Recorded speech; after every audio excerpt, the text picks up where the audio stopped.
Hey everybody, this is CPR43 with a brand new update for you guys. So first off, Happy New Year, and yeah, we're finally in 2016, so we're starting a new year off fresh, and hopefully things will be even better than last year, as we all hope. Sure, some of you have made some New Year's resolutions. I know I have, but I'm not gonna say anything about those. So anyways, I just want to get right to it because I do have a bit of stuff to cover. Sorry, my voice may be a little bit different right now. I might have a little bit of coughing and sneezing going on, maybe a little bit of sniffling. I'm getting over a cold that I got in the last week. So apparently a lot of people have been sick and around the holidays, so it's a bit unfortunate. Anyways, Christmas was gone really well. Got some great gifts, including some some stuff for my camera, like a new SD card, an extra battery. So I'm kind of like set as being in the photography area of things. I've also got just a few other things. I got some money, of course, and yeah, so things are looking pretty good. Anyways, I have finally got this out of the box right here, the Athearn RTR SD45T-2. This is the CN painted Duluth. Now, correct me if I'm wrong, I'm not sure how this is pronounced. Misabi or Misabe, I don't know. Iron Range Railroad. So this is the number 400, and it's actually designated as a SD40-3. I've also heard SD40T-3 just to indicate that it's a tunnel motor. So I have done a little bit of work to it, just not a whole lot, basically at the rear of the locomotive. But as you can see, it's in pretty good shape. I have installed an Atlas board that I had. It's an Atlas dual mode board, so it's got a little pin that allows it to operate in both DC, and then you switch that pin over and it can operate in DCC. I've operated at the club already and it runs beautifully. I've actually got it pretty much speed matched with the rest of my locomotives, so I should have a lot of fun with it. It still needs LED lighting, of course. I'll take a look at the front here. There's quite a bit of work to be done, so you can kind of see in this area. I'm actually going to try and zoom in for you guys if I can. Might not be able to because there we go, and move that down for you. So take a look at the front pilot anyways, and as you can see, there's actually some huge chunks of the pilot that have been taken, that have been like either ripped off or whatever, and that's kind of affecting how this thing works. So that will have to be fixed at some point. That's probably one of the major issues with this at the moment. Other than that, there's not really too much other problems that I have about the locomotive. Everything looks really nice. I did have to change out, or there is a broken brake cylinder on the truck right here, and I was able to replace that as soon as possible, like right after I got the locomotive. The windows, they're also movable, as you can see. I want them in the stuck position, so these ones are kind of finicky, but as you can see, I was able to move that one, and that one, I don't really want to move them because they have been causing me a little bit of problems, but other than that, everything's okay. Flip it to the back, and as you can see, I've got my handrails here. So these are not the stock railings. These are actually ones that I fabricated myself, and I still have to do a little bit of painting. I just finished the chain yesterday.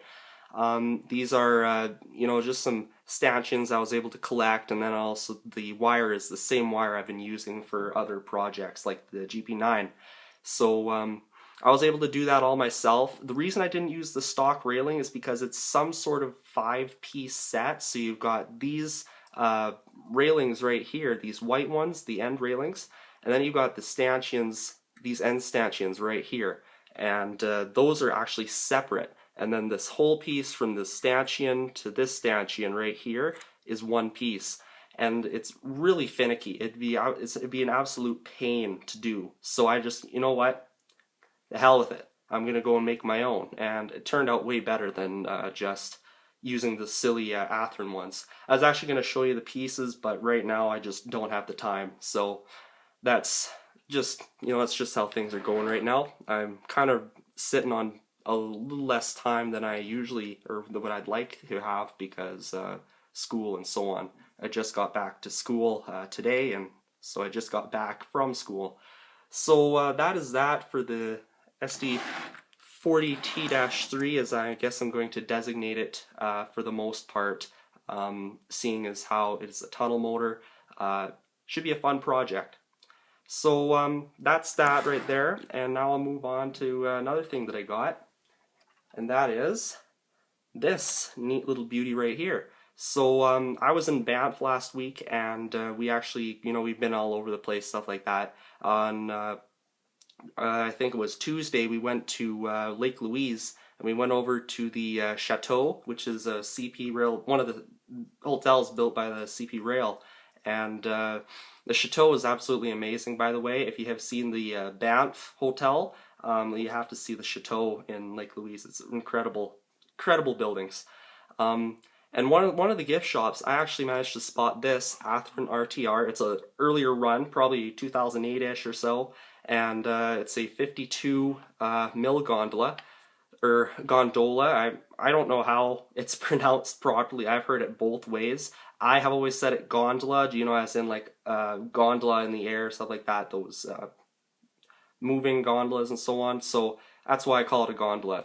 Don't really hit me on that. It's just how I've been saying it for pretty much all my life. So gondola.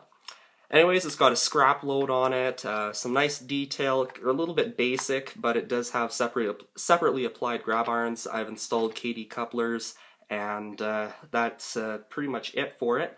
I'm planning to do some weathering to it, maybe additional details, but I don't know right now. As far as things go, it looks pretty good. I'd like to try it out the club layout to see how well it runs, and yeah.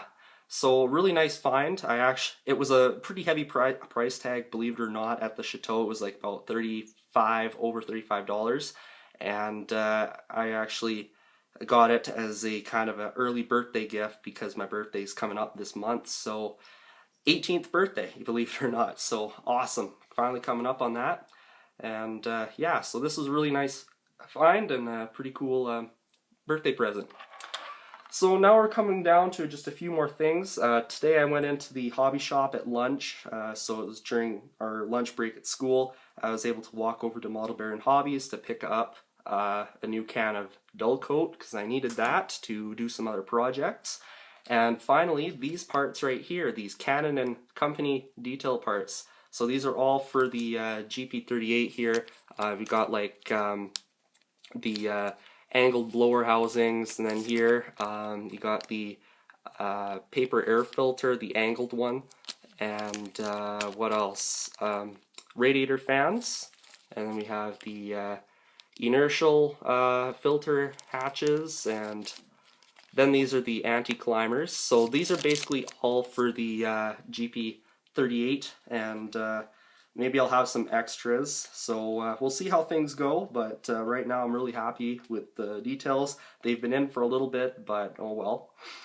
So that is pretty much it, guys. Nothing else to explain or talk to you guys about. I am pretty much done, so I'm going to wrap it up right here. This is CPR43. Have a great start to 2016, and I'll talk to you later. See ya.